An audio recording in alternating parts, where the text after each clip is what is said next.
Welcome to episode 63 of the J Bunny's Music Hub podcast. I'm your host, J Bunny. Well, everybody, for this episode, I was joined by my friend Jymmy Tolland, who is the bass player for the bands Bobaflex and the Lonely Ones. It was so great to talk to Jymmy, as I mentioned, as you'll hear in the episode. Last time I saw them play live was when they played the last Bobaflex show in the area in 2019. So it's been a fucking while. It was great to catch up and get all of the info on how he came to join the band, how it's been launching their new band, The Lonely Ones, at the start of the pandemic. It was just a great conversation, as always. I really enjoyed it, and I think you guys will as well. Without further ado, here's Jymmy. What's up, everybody? It's J Bunny. I am here once again, home on Skype, once again drinking a fantastic beer from the Ghost Hawk Brewery in Clifton, New Jersey. As always, you should check them out because their stuff is fantastic. Joining me today is Jymmy Tolland, bass player from the band The Lonely Ones and also from Bobaflex. How's it going today, Jymmy? How you doing, Jay? I'm doing pretty good. It sucks that I have not gotten to see you guys in person since 2019 when you guys were winding down Bobaflex, but hopefully you'll come out this way again sometime soon. Yeah, little did we know it would be this long. Yeah, I know. So, Bobaflex is where I first became aware of you. Back in, I believe, 2014 was when you joined the band as their new bass player. Can you tell me about your journey in music up until that point? Up until 2014? Yeah, let's see. Spring of 2012, I was living in Tacoma, Washington at my mom's house, fresh out of school, and decided I didn't want to do that anymore and wanted to play music. So I packed my little Ford Tempo up with an amp and a guitar and a suitcase and drove to Columbus, Ohio, where I knew a couple people at, and lived in my car for a few months. Eventually got into a band out there that was actually managed by Marty from Bobaflex and now The Lonely Ones, which, we became really fast friends. That band lasted for about a year. I had to go back to normal life and work a real job for a little bit. And then not too long after that, Marty called me asking if I wanted to play bass for Bobaflex. That's the abridged version. Okay. All right. So you'd only had really one other band prior to that? A serious band, yeah. I did the whole garage band thing through high school plenty, but the only one that I thought I could turn into a career before Bobaflex was the one band, Devil by Design. And was it difficult stepping into an established band that had 5 albums worth of material? Now, granted, they didn't really play anything from those first 2, but it's still a band with an established catalog. No, it was, I would say, honestly, it was probably easier because of that establishment. You kind of moved into a system that already worked. In my prior band before Bobaflex, we were trying to just get off the ground, which is a lot of work, which anything in the music industry is going to be a lot of work. But it was, really, really tough to do as a bunch of kids. I wasn't even old enough to play in the bars. I was having to lie to people and all that. There's so many moving parts to just start making a buck in the music industry. The establishment that Bobaflex already had allowed money to kind of be coming in constantly, which allows a lot of mobility. You can, think laterally and make decisions based on that. Now after joining Bobaflex, you guys recorded an additional 2 albums before transitioning to being The Lonely Ones in 2019. Was there a particular track off of those 2 Bobaflex records that you were a part of that stand out as a favorite of yours? Favorite? Not necessarily. I have, fond memories of, there's a B-side on Anything That Moves called Show Me. That was the first thing I ever recorded with the band. Yeah, I think I'd been in the band less than a month at this point when we went in and tracked that song. Not many people have heard that. It was a heavy B-side, but every once in a while I'll put that one on. It's really cool because it was the first thing in that circle that I really poured my heart and soul into working with the guys. It's a deep cut off the first album, Anything That Moves. We never sent it out to radio, never really attempted to really push it into the spotlight like, we did with maybe 4 or 5 other songs. It almost feels like it's kind of a secret. All right. And then in 2019, it was announced while you guys were on tour that Sean McCoy would be leaving the band and that the band, the entity Bobaflex, was ending as a result. From a fan standpoint, that announcement seemed pretty abrupt. How long had you guys known about that situation before announcing it publicly? as far as like a concrete decision that had been made, a couple weeks. But as for like, a discussion that had been happening, hey, I'm considering this, Sean had a child or has a child at home.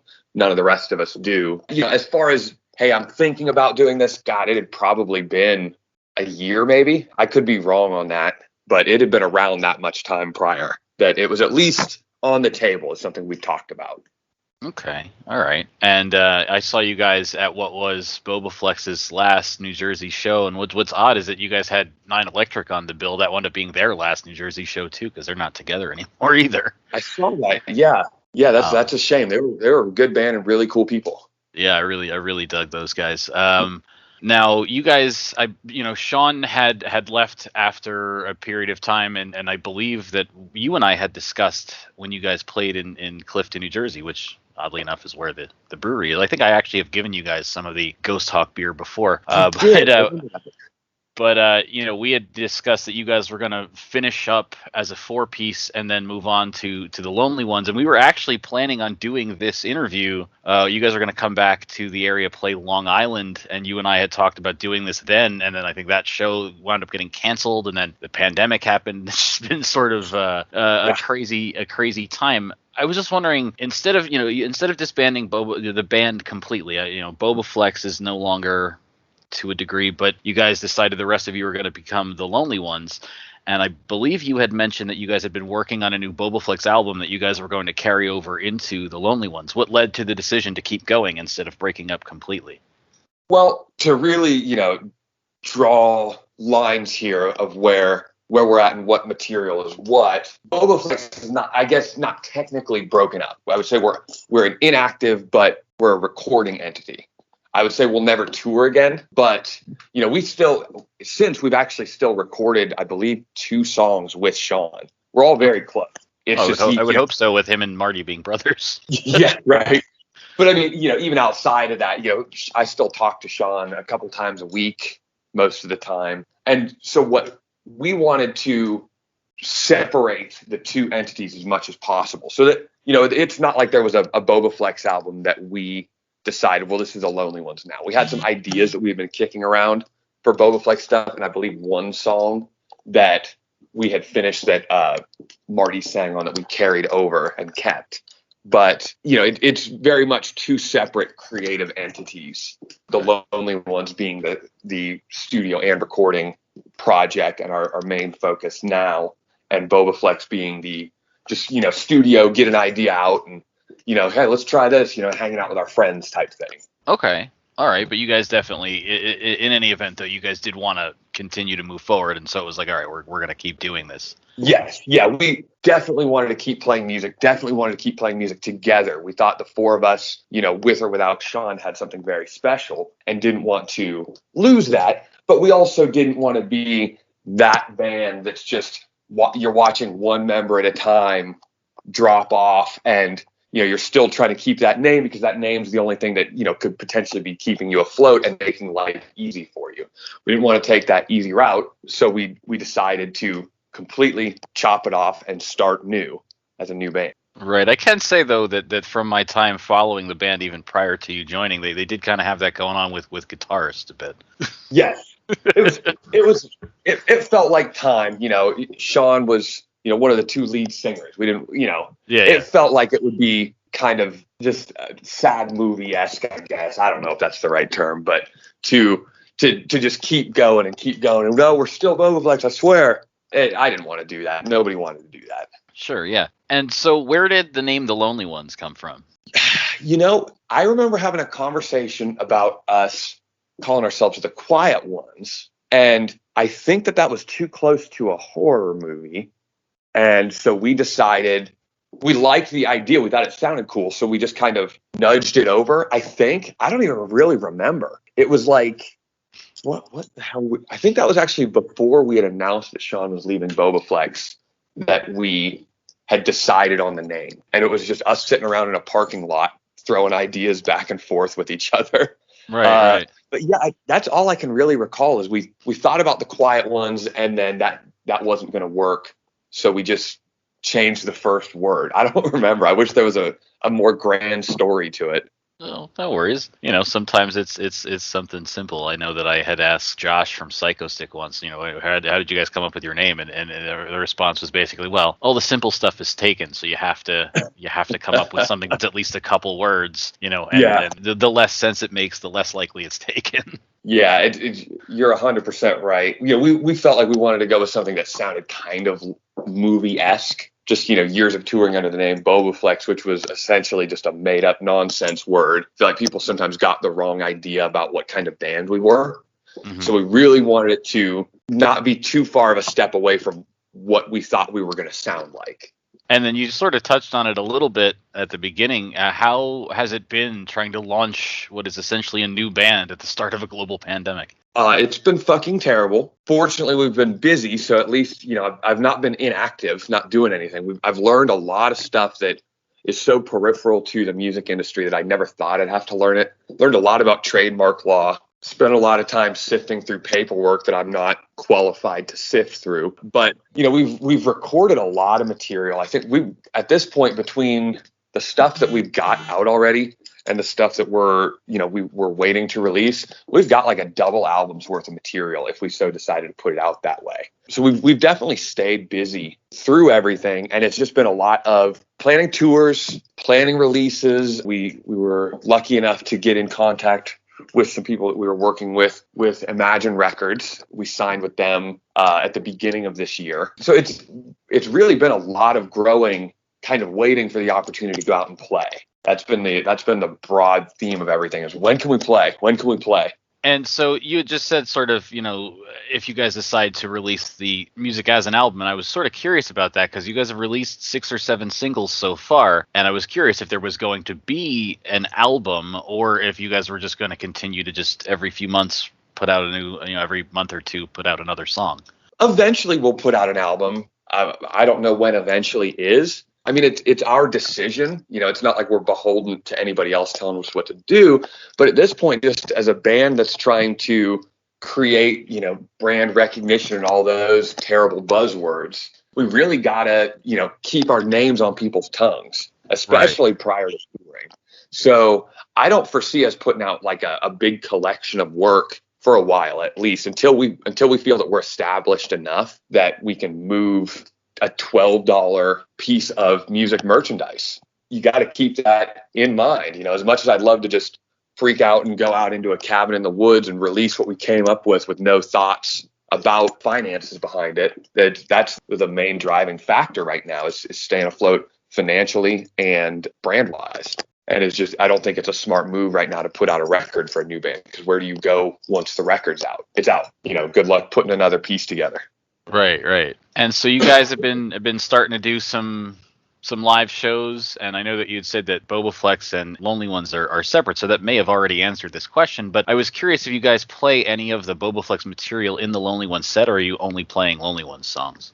This will be only Lonely Ones stuff. I definitely understand there's been, I've seen people on social media and stuff that have kind of that confusion going, which I totally get. But yeah, anything, if it's the four of us, and only the four of us, that is Lonely Ones material through and through. Well, I guess plus a Queen song. Right. Which that did fantastic. That was a fantastic cover, by the way. Yeah, thank you very much. But I guess I can also see where the confusion might be just insofar, and I can understand why you guys did it, but instead of sort of building it from the bottom, I know that when you guys finally made the transition, instead of making like a new Facebook and a new Twitter and a new this and new that, you just changed the name on all of the existing ones. Yeah, I'm creatively honest, and I try to make sure that we're doing what we can to separate ourselves, but I'm not stupid. I'm not going to give up access to over 100,000 people, potential new fans. So that was something we toyed around with for a little bit. I was like, no, I'm cool off starting a page from scratch and trying to point people over in that direction. Let's just change the name. I mean, it was all our page. Why not?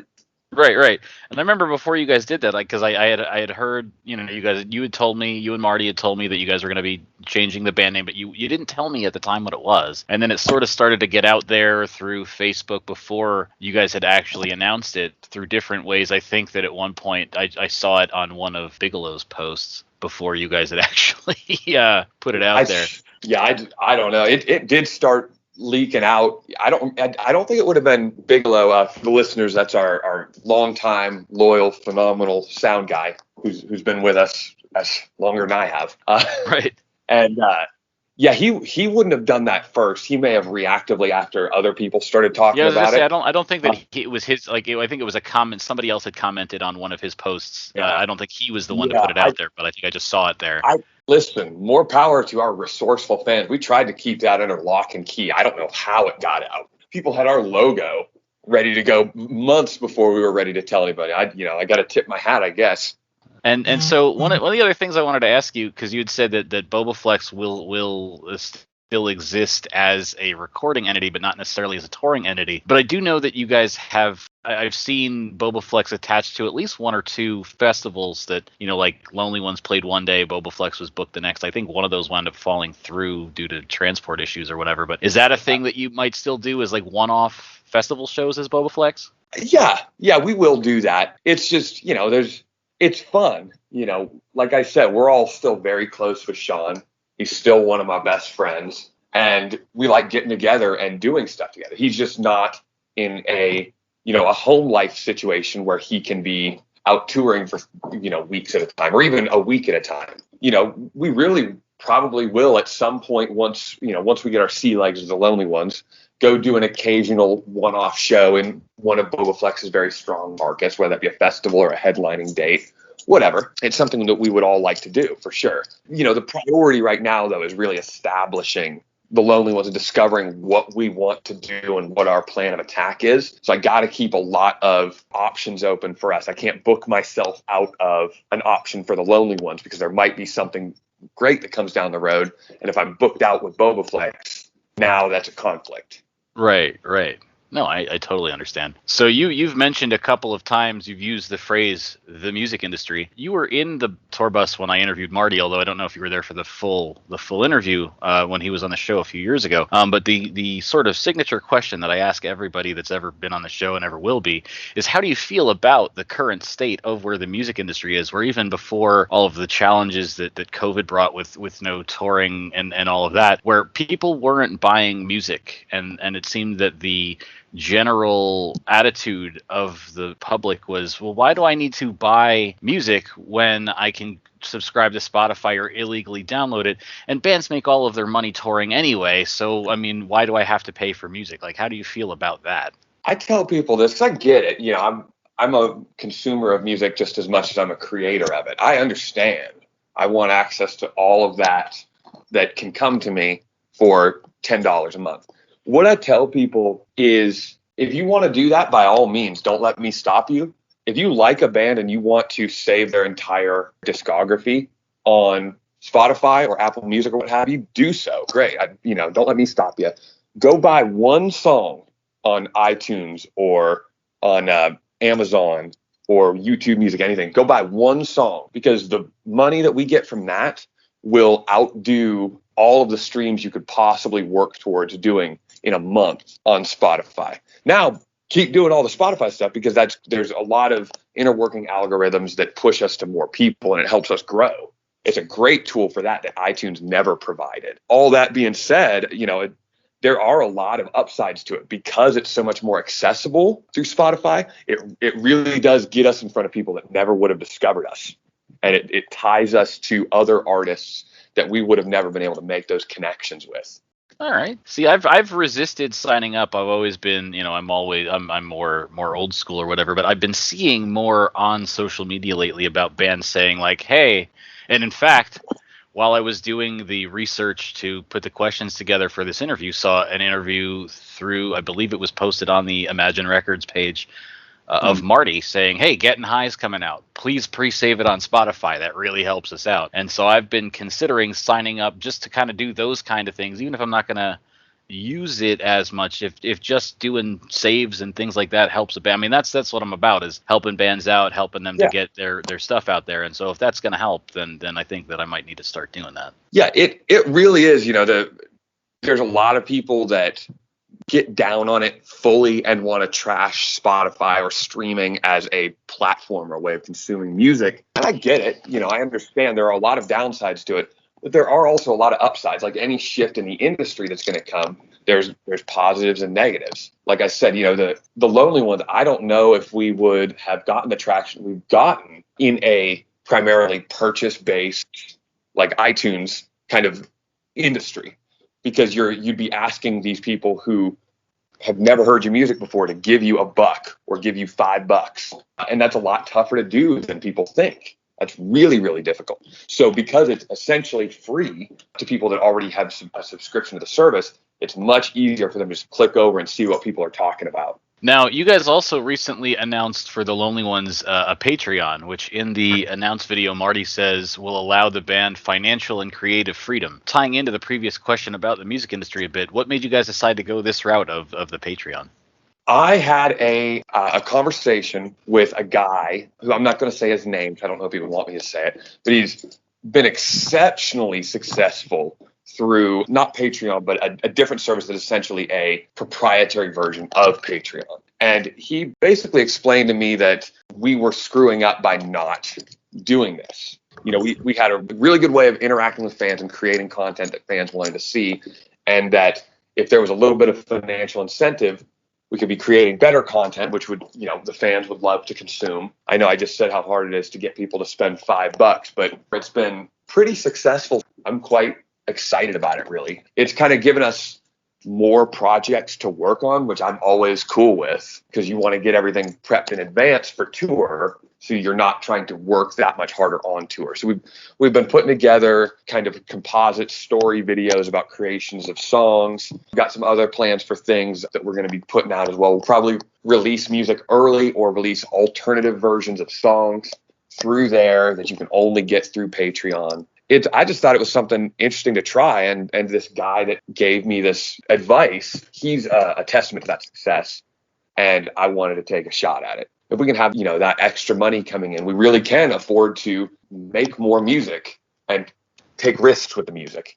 Okay. And does that in any way cause any conflict with being signed to the record label, to Imagine Records? No, not at all. We get along really well with those guys over at Imagine, and they're very artist friendly in that they're not trying to pickpocket you at every turn. They want what we agreed to at the beginning of the deal, and they're satisfied with that. Alrighty. So one thing that I wanted to ask you, as I mentioned, I had Marty on the show back in 2017, and you were sort of sitting in the background. And at one point, I had asked him about other bands, independent bands, what have you, that he thought that people should know about, and then he asked you, hey, what do you think? And you chimed in with a couple, and being that it's 4 years later, I was just wondering, I just wanted to go around again and ask you, are there any what bands are you listening to or are aware of that you think the listeners should know? Let's see who I've been listening to lately. It's not a secret to a lot of people, but they just had a #1 record. I think I'm a huge fan of Royal Blood right now. I've been listening to them like crazy. On the more underground side of things, I've been listening to, Royal Tusk. They're from up in Canada. Monster Truck, another Canadian band. Goodbye June. They're a Nashville kind of like almost Humble Pie-esque kind of group. I don't know how to exactly describe. Very 70s rock. Tut Smith and the Restless Hearts, another kind of throwback 70s, Tom Petty kind of vibe thing. God, who else, man? Stop me if I've said enough. I always draw blanks on these type of questions. No, I was, I went back and listened to that show, or to that section of that show. Last time you had mentioned the band White Denim. Yeah, I tried to go see them, man. That show's sold out. I haven't got to check them out here in a while. I don't know what they've been up to. Yeah, it's weird. I looked them up because you had mentioned them, and for whatever reason, I had never looked them up since then. So I'd looked them up on YouTube, listened to one of their songs, and it definitely had the vibe that you described. What was weird was I was looking at their Wikipedia, and their Wikipedia starts out with White Denim was an American 4-piece rock band, and that generally means that the band is no longer together. But then if you read the article, it doesn't give any indication that they've broken up, so I'm not sure why it's worded that way. Let me tell you, you can't trust a band's Wikipedia page for nothing. Well, that was something that I forgot to write down that I wanted to ask you, actually, is do you have any idea why? Because I know there had been one at one point. Why is there no longer a Bobaflex Wikipedia? I don't know. It's not there. I tried to edit it because there was a bunch of false information in there and make it a little more presentable and true. And I guess, I don't know, they didn't trust me as a source, so they just deleted the whole page. Maybe I missed something, but that was my understanding. But I don't know. I do know that if it's because they actually, I don't know if you ever watched that show that used to be on HBO, The Newsroom. There was a whole storyline with one of the characters on that show where their Wikipedia was wrong and they wanted to get it fixed, but Wikipedia had some policy against you updating your own information. It had to come from a third party, and so there was this whole thing of them trying to figure out how they could correct this woman's Wikipedia without her actually being the one to do it. yeah, I've probably had something to do with that. I probably said something stupid in a conversation back and forth or in the notes or something like that. I don't know. It's probably my fault. But yeah, because I was trying to find out, I was trying to pinpoint exactly when you had joined, and I figured, oh, Wikipedia will have that information. And I was like, wait a minute, there's no Bobaflex Wikipedia at all. Where'd that go? It was I tried to fix all that, and that didn't go well. Okay. So the only other thing I've got left to ask is, what's next? Last I saw, you guys were touring, and you're putting out, you put out a new single last week, I think it was. And so what's sort of next for you and for the band? Well, we're spending basically the rest of this year on the road, shaking the rust off, getting our sea legs, getting what we want our show to be figured out and built. Been a lot of run up to that. We've been rehearsing like 5-6 days a week, getting everything right. Once 2022 hits, we want to try to pivot into, supporting larger acts, getting on festivals, because something happened via COVID. All the tours that were supposed to happen in 2020 got bumped to, the end of 2021, early 2022. So Right. There was really no room for us to get on these shows and these festivals that were all happening, because they were already booked before we were even a band.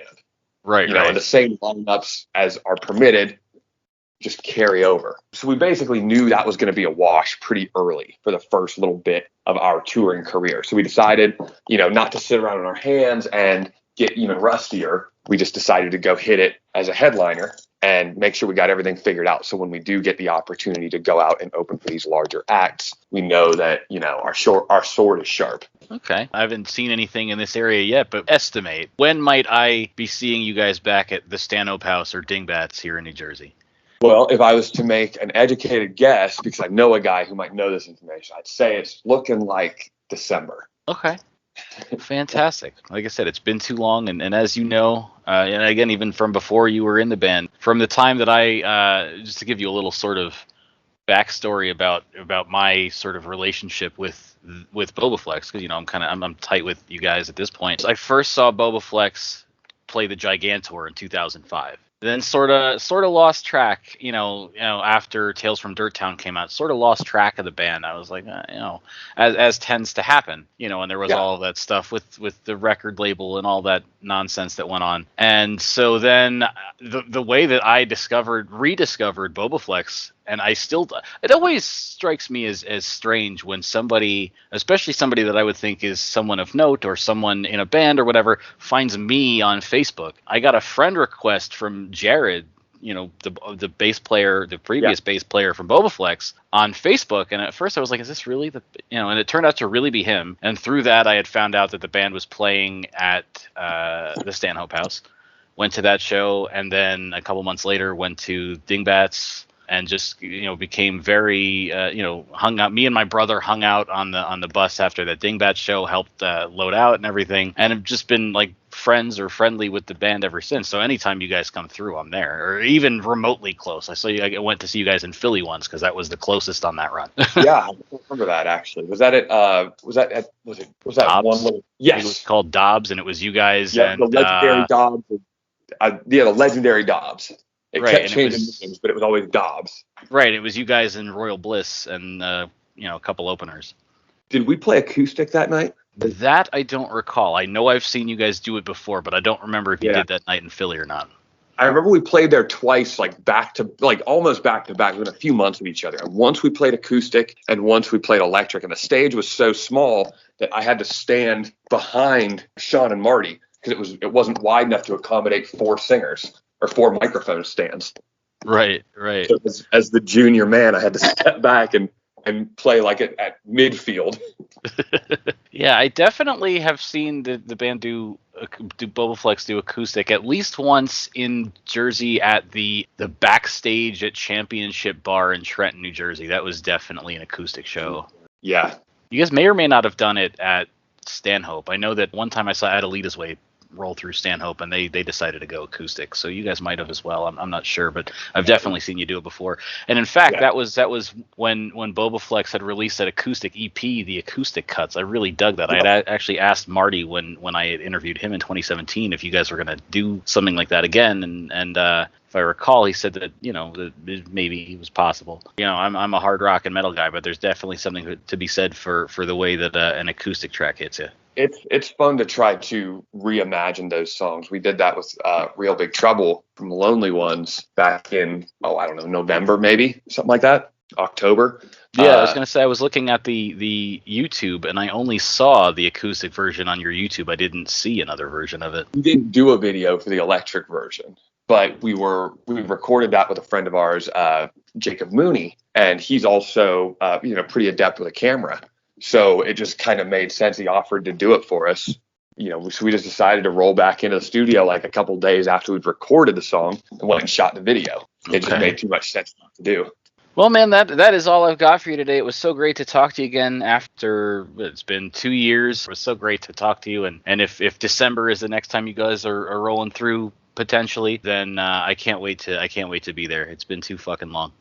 It has been too long, man. Yeah, let's definitely catch up and have a beer when I'm out that way. Hell yeah! If you're in Clifton, I can bring you more stuff from Ghost Talk. Yes, please. Shout out Ghost Talk. Anytime I'm doing one of these shows from home, I'll drink their beer and shout them out at the top of the show. And people ask me, like, are they a sponsor? No, they're not a sponsor. I just really like their beer, and that's the damn beer.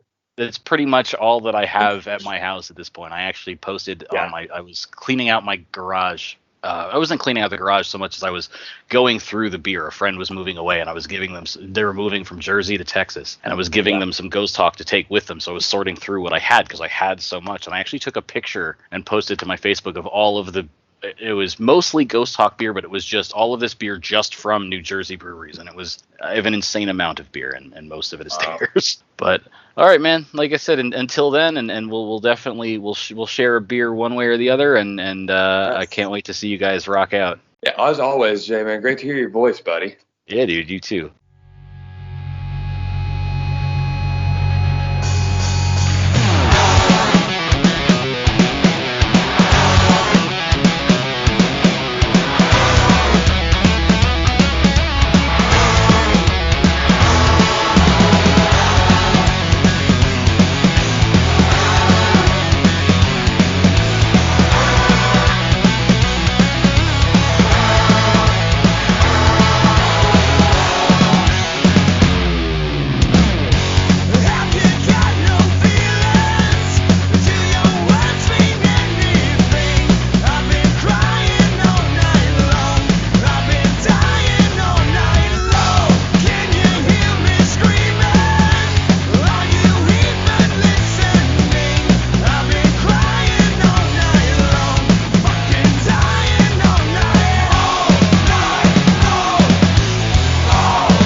that was The Lonely Ones with the song Dyin All Night Long.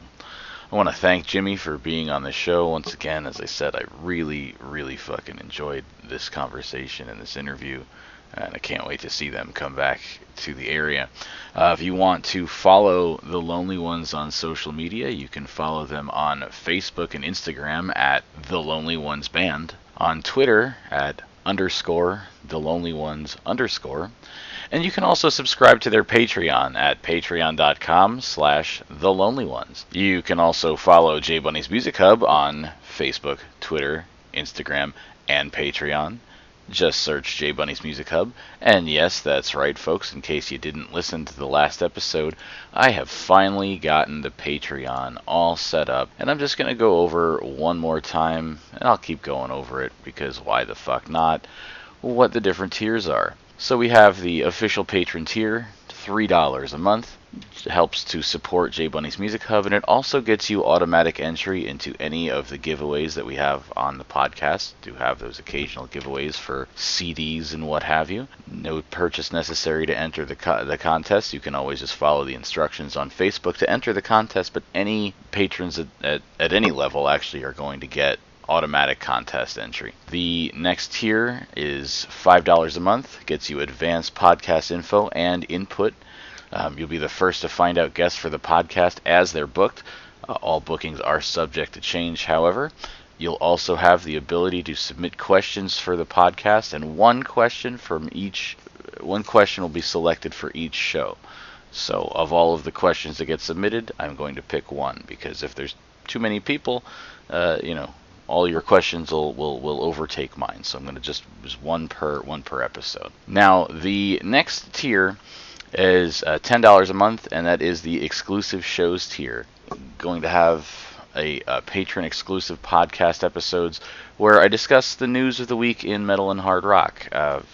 For example, it was just announced yesterday that Joey Jordison, previously of Slipknot, has passed away. That would be something that would be covered in that This Week in Rock and Metal episode. This level also includes the perks of the lower levels, so you still get the advance notice on bookings and the ability to submit questions, and you also get the contest entries. Like I said, contest entries, every level includes the perks for the level before it. So every level gets automatic contest entries, advanced podcast info and input. That level, you get that, and you can submit questions. And then for the $10 tier, in addition to those perks, you get the exclusive shows.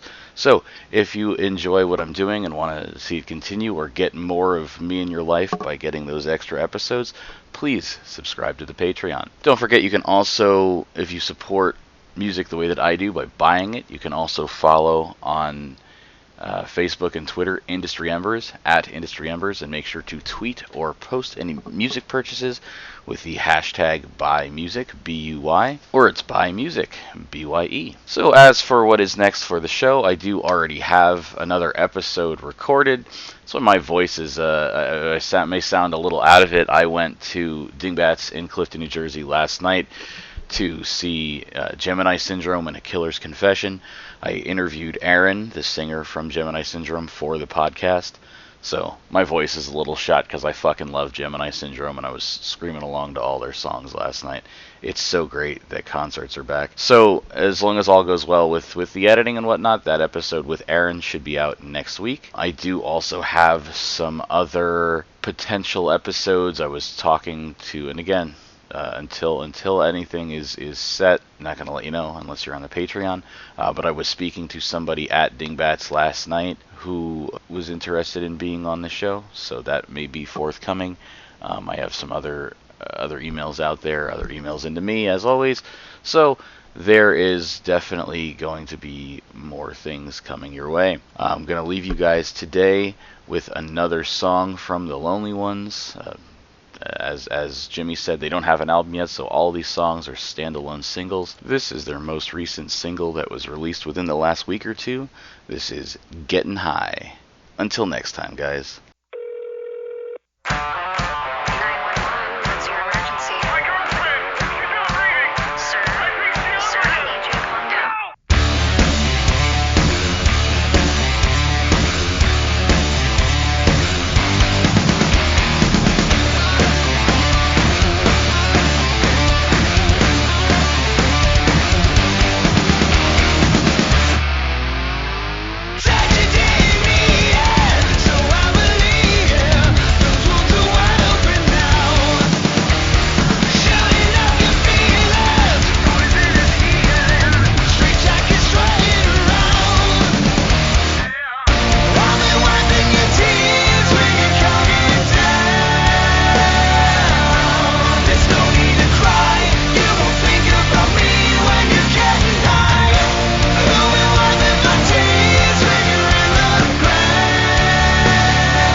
There's no need to cry. You won't think about me when you get